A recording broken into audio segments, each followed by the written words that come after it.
ಎಲ್ಲರಿಗೂ ನನ್ನ ನಮಸ್ಕಾರ. ನೈನಾಸ್ ರೆಸಿಪೀಸ್ ಬಾಕ್ಸ್ಗೆ ಸ್ವಾಗತ. ಎಲ್ಲರಿಗೂ ನಾಗರ ಪಂಚಮಿ ಹಬ್ಬದ ಶುಭಾಶಯಗಳು. ನಾಗರ ಪಂಚಮಿ ಹಬ್ಬದ ಪ್ರಯುಕ್ತವಾಗಿ ಗೋಧಿ ಹಿಟ್ಟಿನ ಉಂಡೆ ಹೇಗೆ ಮಾಡೋದು ಅಂತ ತೋರಿಸ್ತಾ ಇದ್ದೀನಿ. ತುಂಬಾ ರುಚಿಯಾಗಿರುತ್ತೆ, ತುಂಬಾ ಟೇಸ್ಟಿಯಾಗಿ ಸಹ ಇರುತ್ತೆ. ನಾನು ಸ್ಟಾರ್ಟ್ ಮಾಡೋಕ್ಕಿಂತ ಮುಂಚೆ ನನ್ನ ರೆಸಿಪಿ ನಿಮಗೆ ಇಷ್ಟ ಆದರೆ ಪ್ಲೀಸ್ ಲೈಕ್ ಮಾಡಿ, ಶೇರ್ ಮಾಡಿ, ಹಾಗೆ ಸಬ್ಸ್ಕ್ರೈಬ್ ಮಾಡಿ. ಸಬ್ಸ್ಕ್ರೈಬ್ ಮಾಡೋದ್ರಿಂದ ನಾನು ಹಾಕೋ ಹೊಸ ರೆಸಿಪಿನ ನೀವು ನೋಡ್ಬೋದು. ಬನ್ನಿ ಸ್ಟಾರ್ಟ್ ಮಾಡೋಣ. 1 ಬೌಲು ಗೋಧಿ ಹಿಟ್ಟು, 1 ಬೌಲು ಸಕ್ಕರೆ ಪುಡಿ, ಅರ್ಧ ಬೌಲು ತುಪ್ಪ, ಒಂದು ಕಡಾಯಿ ಕಾಯಕ್ಕಿಟ್ಕೊಂಡಿದ್ದೇನೆ. ಇದಕ್ಕೆ 1 ಬೌಲಷ್ಟು ಗೋಧಿ ಹಿಟ್ಟನ್ನ ಹಾಕ್ತಾಯಿದ್ದೇನೆ. ಇದು ಸಣ್ಣ ಉರಿಯಲ್ಲಿ ನೀವು ಹುರಿಬೇಕಾಗುತ್ತೆ. ಸ್ವಲ್ಪ ಜೋರು ಉರಿ ಮಾಡಿಬಿಟ್ರೆ ಅದು ಸೀದೋಗ್ಬಿಡುತ್ತೆ. ಹಾಗೆ 1 ನಿಮಿಷ ನೆನೆಬಿಟ್ಕೋಬೇಕು. ನೀವು ಹುರಿಬೇಕಾದ್ರೆ ಕೈಯಾಡಿಸ್ತಾನೇ ಇರಬೇಕು. ಸ್ವಲ್ಪ ಕೆಂಪಾಗ್ಬಿಟ್ರೆ ಅದು ಚೆನ್ನಾಗಾಗಲ್ಲ, ಸೀದೋಗ್ಬಿಟ್ರೆ ಚೆನ್ನಾಗಾಗಲ್ಲ. ಹಾಗಾಗಿ ಸಣ್ಣ ಉರಿಯಲ್ಲಿ 8ರಿಂದ 10 ನಿಮಿಷಗಳ ಕಾಲ ಇದನ್ನು ಸಣ್ಣ ಉರಿಯಲ್ಲಿ ನೀವು ಹುರಿಬೇಕು. ಅದು ಸ್ವಲ್ಪ ಕಲರ್ ಚೇಂಜ್ ಆಗುತ್ತೆ, ಘಮ ಬರುತ್ತೆ ನಮಗೆ. ಸೊ ಆ ಥರ ಹುರಿಬೇಕು. ಇದಕ್ಕೆ ತುಪ್ಪ ಏನೂ ಹಾಕುವಾಗಿಲ್ಲ. ಡ್ರೈ ಆಗಿ 10 ನಿಮಿಷ ಇದೇ ಥರನೇ ಹುರಿಬೇಕು.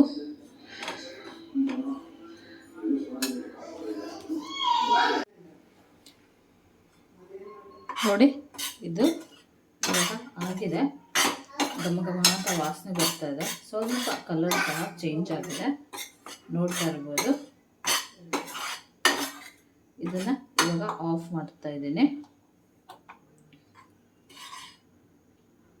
ನೋಡಿ, ಈ ಥರ ಕಲರ್ ಚೇಂಜ್ ಆಗುತ್ತೆ ಸ್ವಲ್ಪ. ಇದನ್ನು ಒಂದು ಬೌಲಿಗೆ ತೆಗಿತಾ ಇದ್ದೀನಿ. ಇದು ಕಂಪ್ಲೀಟಾಗಿ ತಣ್ಣಗಾಗಬೇಕು. ನೋಡಿ, ಇದನ್ನು ಒಂದು ಬೌಲಿಗೆ ತೆಗಿತಾ ಇದ್ದೀನಿ. ಇದು ಕಂಪ್ಲೀಟಾಗಿ ತಣ್ಣಗಾಗಬೇಕು. ನಮಗೆ ತಣ್ಣಗಾಕ್ಬಿಡೋಣ. ಇದೇ ಕಡಾಯಿಗೆ ನಾನು ಮತ್ತೆ ಸ್ಟವ್ ಆನ್ ಮಾಡಿಬಿಟ್ಟು ತುಪ್ಪ ಹಾಕ್ತಾ ಇದ್ದೀನಿ.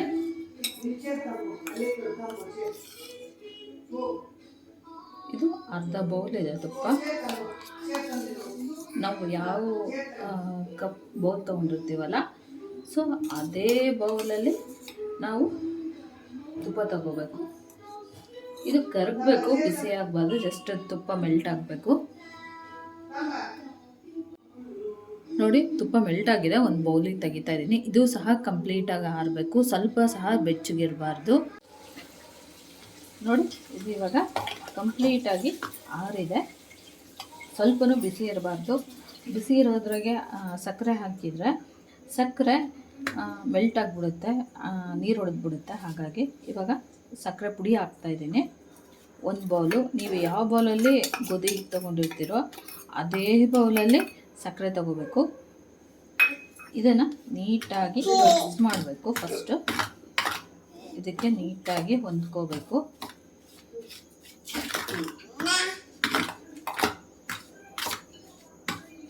ಈ ಥರ ಕೈ ಸಹಾಯದಿಂದ ಇದನ್ನು ಮಿಕ್ಸ್ ಮಾಡಬೇಕು. ಈ ಥರ. ಏನಿದು ಬ್ಯಾಕ್ಗ್ರೌಂಡಲ್ಲಿ ಇಷ್ಟೊಂದು ಸೌಂಡ್ ಕೇಳಿಸ್ತಾ ಇದೆ ಅಂತ ಅನ್ಕೋಬೋದು. ಸೊ ನನ್ನ ಮಗಳು ಸೌಂಡ್ ಮಾಡ್ತಾ ಇದ್ದಾಳೆ. ನೀಟಾಗಿ ಇದನ್ನು ಮಿಕ್ಸ್ ಮಾಡ್ಕೋಬೇಕು, ಚೆನ್ನಾಗಿ ಹೊಂದ್ಕೋಬೇಕು ಸಕ್ಕರೆನ. ನೋಡಿ, ಇವಾಗ ಸಕ್ಕರೆ ಎಲ್ಲ ನೀಟಾಗಿ ಮಿಕ್ಸ್ ಆಗಿದೆ. ಇದಕ್ಕೆ ತುಪ್ಪ ಸಹ ತಣ್ಣಗಾಗಿದೆ, ನೋಡ್ತಾ ಇರ್ಬೋದು. ಇದನ್ನು ಸ್ವಲ್ಪನೇ ತುಪ್ಪ ಹಾಕಿ ನೀಟಾಗಿ ಕೈ ಆಡಬೇಕು. ಕೈ ಸಹಾಯದಿಂದನೇ ಮಾಡಿ. ನೀವು ಸ್ಪೂನು ಅದೆಲ್ಲ ಉಪಯೋಗಿಸಿದ್ರೆ ಚೆನ್ನಾಗಿ ಬರಲ್ಲ. ಈ ಥರ ಸ್ವಲ್ಪನೇ ಹಾಕಿ ಒಂದೇ ಸಲ ಹಾಕಕ್ಕೆ ಹೋಗ್ಬಿಡಿ. ಒಂದೇ ಸಲ ಹಾಕಿದರೆ ಅದು ಜಾಸ್ತಿ ಆಗ್ಬಿಟ್ರೆ ತುಪ್ಪ ಇದಾಗಲ್ಲ. ಈ ಥರ ಸ್ವಲ್ಪ ಸ್ವಲ್ಪನೇ ಹಾಕಿ ಕೈ ಆಡಬೇಕು. ತುಂಬ ಚೆನ್ನಾಗಾಗುತ್ತೆ ಈ ಉಂಡೆ ಮಾತ್ರ. ಈ ನಾಗರ ಪಂಚಮಿ ಹಬ್ಬಕ್ಕೆ ಈ ಥರ ಉಂಡೆ ಮಾಡಿ, ತುಂಬ ಟೇಸ್ಟಿಯಾಗಿ ಸಹ ಇರುತ್ತೆ. ಮಕ್ಕಳಿಂದ ಹಿಡಿದು ದೊಡ್ಡವರೆಗೂ ತುಂಬ ಇಷ್ಟಪಟ್ಟು ತಿಂತಾರೆ. ಈ ಥರ ತುಪ್ಪ ಹಾಕ್ತಾ ಮಿಕ್ಸ್ ಮಾಡಬೇಕು.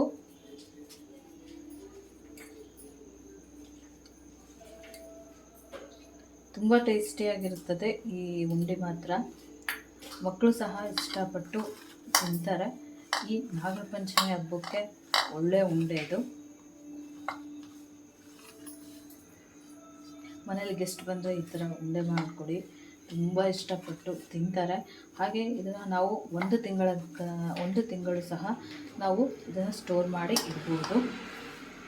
ಒಂದು ತಿಂಗಳು ಏನೂ ಆಗಲ್ಲ, ಅಷ್ಟು ಚೆನ್ನಾಗಿರುತ್ತೆ. ಯಾಕಂದರೆ ಇದಕ್ಕೆ ನಾವು ನೀರು ಏನು ಮಿಕ್ಸ್ ಮಾಡಿರಲ್ಲ. ಹಾಗಾಗಿ 1 ತಿಂಗಳ ಕಾಲ ಇದನ್ನು ನಾವು ಒಂದು ಡಬ್ಬೆಯಲ್ಲೇ ಸ್ಟೋರ್ ಮಾಡಿ ಇಡ್ಬೋದು. ನೋಡಿ, ಇವಾಗ ಮಿಕ್ಸ್ ಆಗಿದೆ. ಎಷ್ಟು ನೀಟಾಗಿ ನೋಡಿ, ಹಿಂಗಂದರೆ ಹಿಂಗೆ ಉಂಡೆ ಕಟ್ಟಿದರೆ ನಮಗೆ ಉಂಡೆ ಆಗಬೇಕು. ಆ ಥರ ಉಂಡೆ ತುಪ್ಪ ಹಾಕ್ಕೋಬೇಕು. ಈ ಥರ ಕೈಯಲ್ಲಿ ಉಜ್ಜಿ, ಆವಾಗ ನಿಮಗೆ ಉಂಡೆ ಚೆನ್ನಾಗಿ ಬರುತ್ತೆ.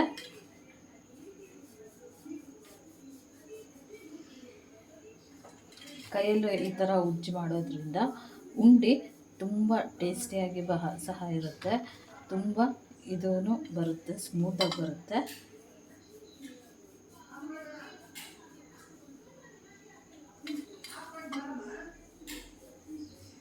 ನೀವು ಫಸ್ಟ್ ಟೈಮ್ ಮಾಡೋ ಹಾಗಿದ್ದರೆ ಸ್ವಲ್ಪ ಕ್ವಾಂಟಿಟಿಯಲ್ಲಿ ಮಾಡಿ, ಆವಾಗ ಚೆನ್ನಾಗಿ ಬರುತ್ತೆ. ಹಾಗೆ ನೀವು ತುಪ್ಪನೂ ಸಹ ಜಾಸ್ತಿ ಹಾಕ್ಕೊಳ್ಳಿ, ಆವಾಗ ನಿಮಗೆ ಕರೆಕ್ಟಾಗಿ ಬರುತ್ತೆ. ನಾವು ಮಾಡಿ ಅಭ್ಯಾಸ ಇದ್ದರೆ ಕಡಿಮೆ ತುಪ್ಪದಲ್ಲಿ ಮಾಡಬಹುದು.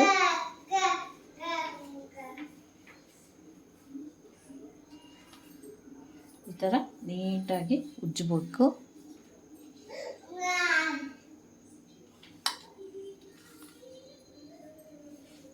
ಸ್ವಲ್ಪ ತಗೊಂಡು ಈ ಥರ ಉಜ್ಜಿದ್ರೆ ಚೆನ್ನಾಗಿ ಉಂಡೆ ಸಾಫ್ಟಾಗಿ ಬರುತ್ತೆ.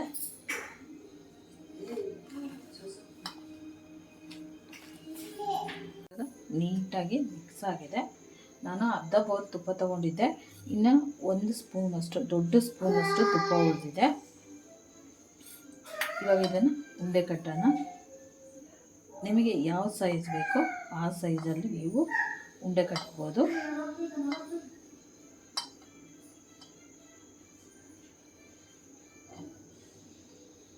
ನಾನು ಸಣ್ಣದಾಗಿ ಕಟ್ತೀನಿ, ಯಾಕಂದರೆ ನನ್ನ ಮಗಳು ತಿಂತಾಳೆ. ಹಾಗಾಗಿ ನಾನು ಸಣ್ಣ ಉಂಡೆನ ಕಟ್ತೀನಿ.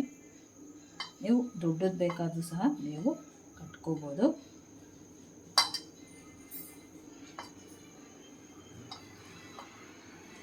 ಸ್ವಲ್ಪ ಒತ್ತಿ ಕಟ್ಟಿ, ಆವಾಗ ಇದು ಆಗಲ್ಲ.